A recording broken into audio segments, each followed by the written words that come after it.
Reactive training systems. So a really good question popped up in the comments in one of our emerging strategies videos, and it's something along the lines of how do you pick those initial starting variables, exercise selection stuff aside, because that can get pretty complicated, and it gets really dependent on different strategies and things like that.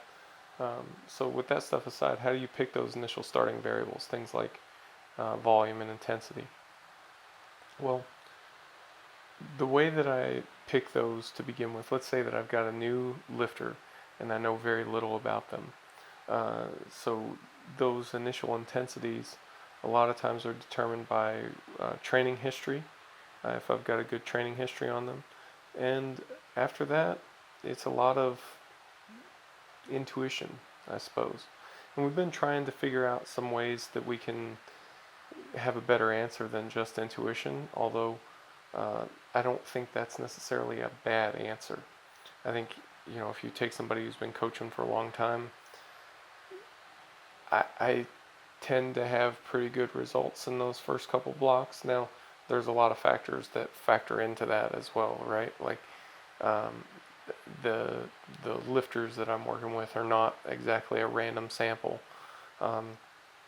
So when somebody comes on board, chances are they've kind of self-sorted a little bit. So there's that factor to consider, and then there's some other things to consider too.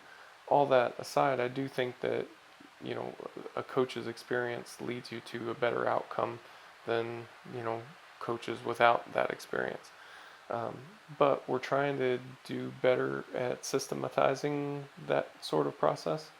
So one of the ways that we've looked into doing that has been looking at personality data to see if that tells us anything about a person's likes and dislikes. Even if it's just that, that's better than a total shot in the dark. But also things like an 80% rep test and things like that. All that should just give us an idea of where to start. And that's it. Because there's so many exceptions to any of these heuristics that that's all it is a starting point. You want to have something that gives you a better than random guess at what's going to be effective for this particular athlete. Then once you get them started, then the general emerging strategies process of narrowing things down to what this athlete responds best to, that can run its course. In terms of training volumes, that also is picked based on an athlete's training history, but in this case it's a little bit less about trying to figure out what volume level they're going to respond best to and more about what can they recover from.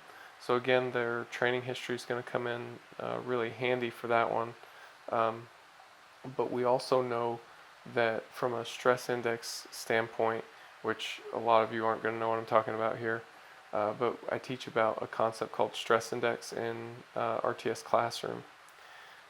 It's a way to try to quantify the recovery costs of a given training intervention. It's not perfect, but it's a rough heuristic that kind of gives you an idea, this training protocol is more stressful than that training protocol, and so on. So I can tell you that on the average, most people are going to do fine with a stress index of about 20. Now, there's plenty of exceptions there too. My favorite example is, we had Liz Craven for a long time doing training programs that were about 30, so about 150% of what the average person was dealing with. And I've had plenty of other lifters, top level lifters who are sitting around 15, so it does vary, but 20 seems to be a good starting point, and that'll at least give you an idea.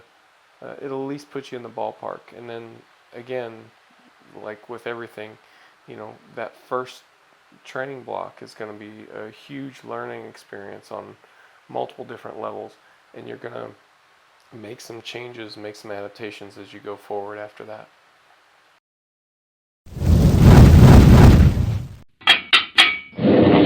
Reactive training systems.